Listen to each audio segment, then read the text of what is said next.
Chris. He can give us a first-hand account of what he's seen. Tim, thanks very much for joining us this morning here on BBC Radio Kent. You're one of the very few people who do what you do. Let's ask the direct question. What have you seen?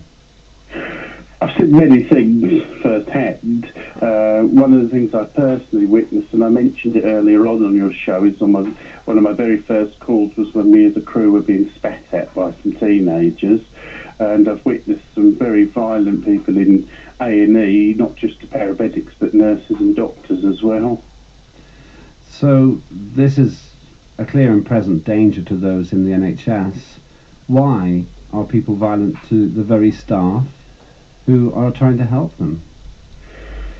It's a very complex area to a certain extent, because I think, I can only give my own personal views, and my personal view would be that there's different people medically. So I heard the conversation a moment ago about, for example, dementia patients, and I think obviously from that point of view, anyone suffering from dementia, it's very difficult to say, yeah, let's give them a sentence because they're acting violently.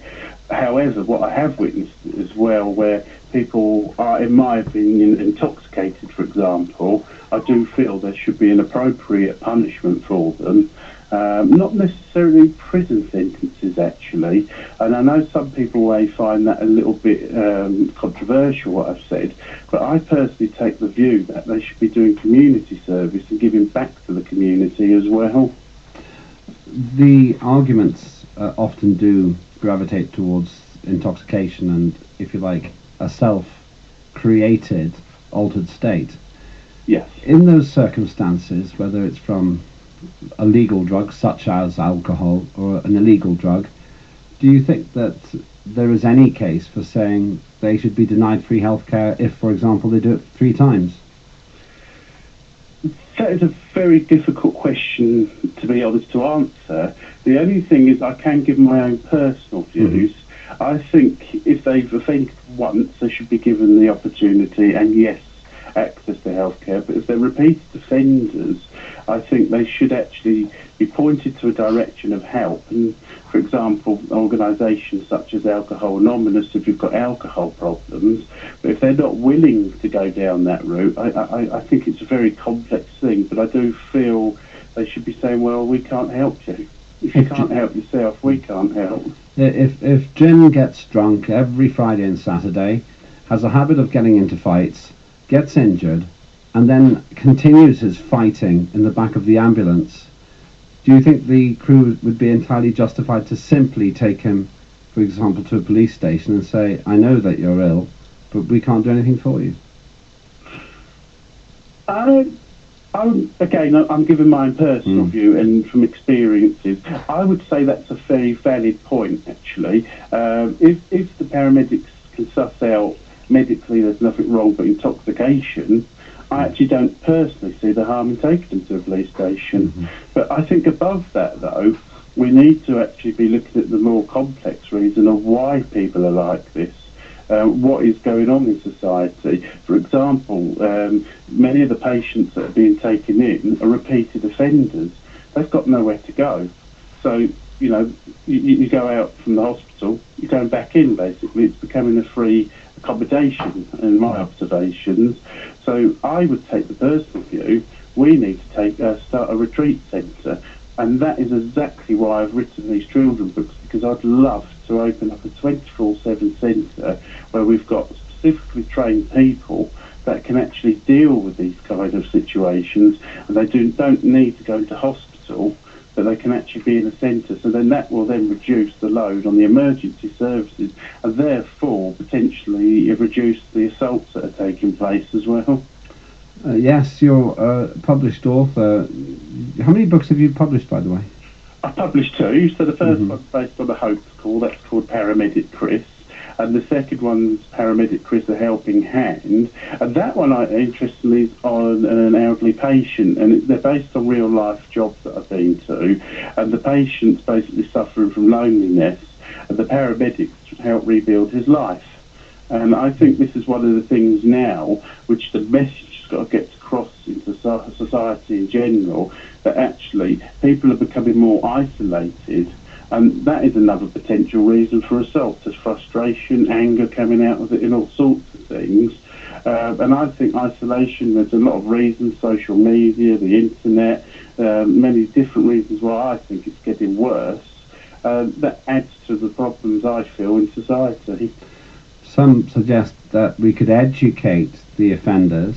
Do you think that's going to work, or do we need a more assertive, some would say even aggressive approach towards these aggressive people?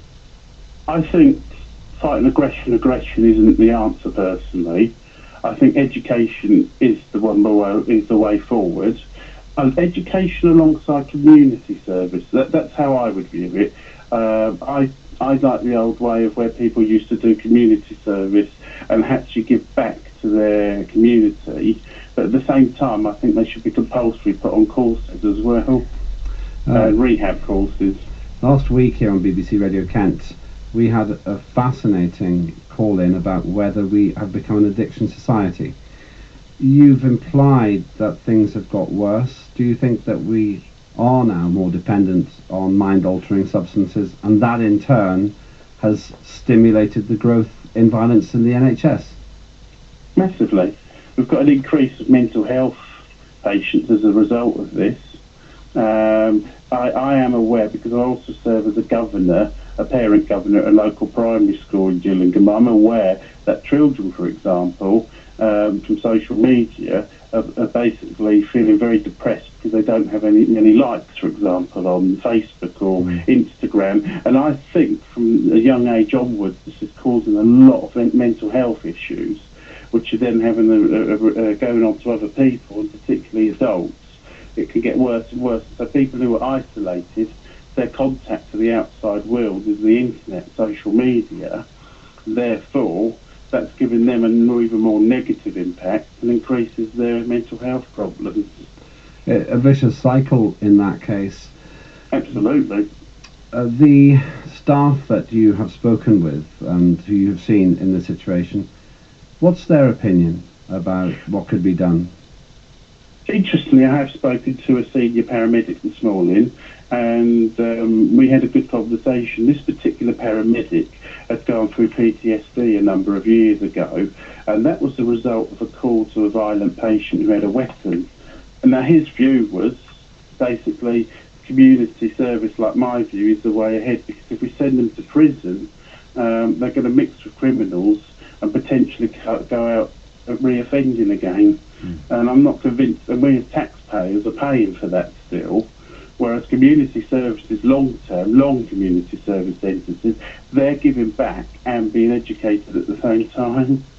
Thanks very much. That's Tim Parsons from Medway, one of the very few volunteer chaplains working with paramedic crews. Well, you've heard what he's had to say.